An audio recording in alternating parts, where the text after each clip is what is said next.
Hello, my name is Claude Clark. I'm coming to you from Creative Source at youtube.com. I'm going to give you a quick survey of some sculptures basically from West Africa, and then about two examples from Central Africa.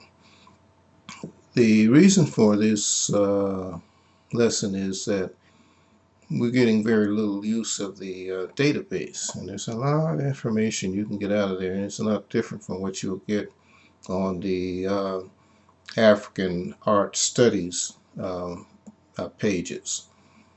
I'm going to start with Ghana first.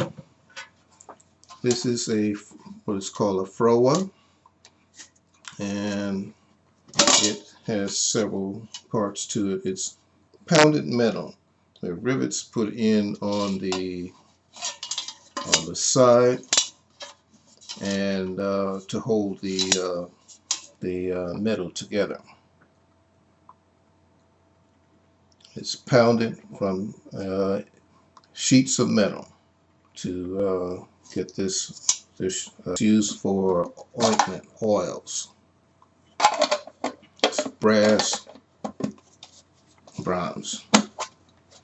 Okay, and that's pounded metal. That's not cast. This is a Ma figure. This was used for the same reason that a kuma by the Ashanti, by the Akan people. Ewe are not Akan people.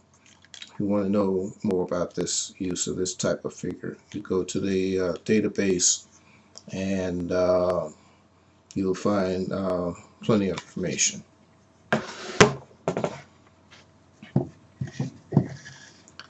Next group we'll go to are the Yoruba. These are cast bronze or cast brass. Brass, bronze are a mixture of metals. Brass, zinc, and copper. Bronze, tin, and copper. Okay. The Edda are used by the Ogboni. That's a political society among the Yoruba.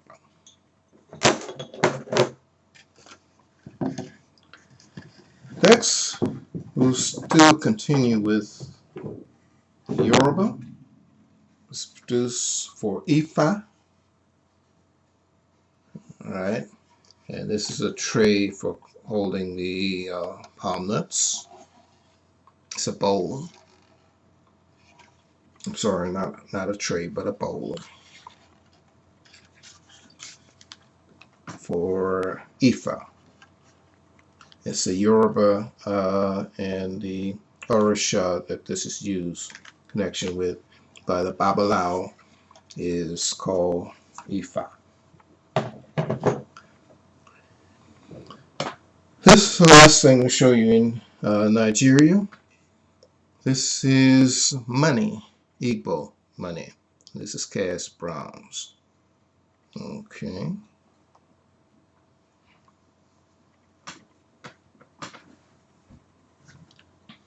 Now we'll move to the Ivory Coast. Move to the Ivory Coast. And first item I'll show you from there is a mouse oracle. This is out of wood. Most of the items I'm showing you are made from wood unless I specify. Now this has a hole in it. You see that hole in it? Okay, the mouse stays down there. And then they put food, they put a metal thing that has little bells and stuff on it. And then when the mouse comes up, heats the grain and pushes the item around until they can get some sort of reading from it. And people never see the mouse because the mouse, when he knows this is going to open up, he disappears. Okay.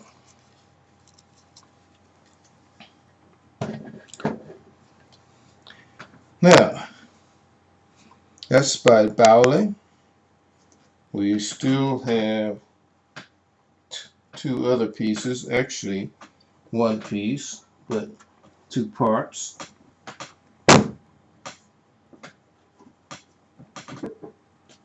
These are big, so I'm going to only show you these one at a time. It's by the same wood carver. It's you'll see two different styles. This is a male pork figure. These were done during the 1920s. The 1920s were probably one of the best periods in ballet history of art.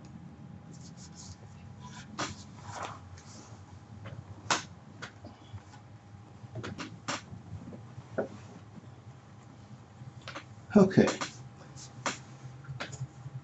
this is the second figure created by the same artist. It has a little more realistic. When you go to, it's not in there yet, but when you go to the database, hopefully in a couple of weeks, uh, you'll see both of them together and you can compare, contrast, or whatever. Okay. This was done before I was born, during the 1920s, during the period when my parents were growing up here in the States. These men were alive in Nigeria. Probably in the age group of my grandmother, because they carved a different style before starting this type of work in the 1920s. The last piece is also from the Ivory Coast. And you see masks carved for the tourist trade, tourist market, all over the place by these people. They're called the guru. This type of figure, I've only seen one other figure in photograph. Okay, I don't know anything about this yet, but as soon as I get information on it, we'll include that in the database. That brings us to a conclusion, and we just barely got in here on time. Thank you very much.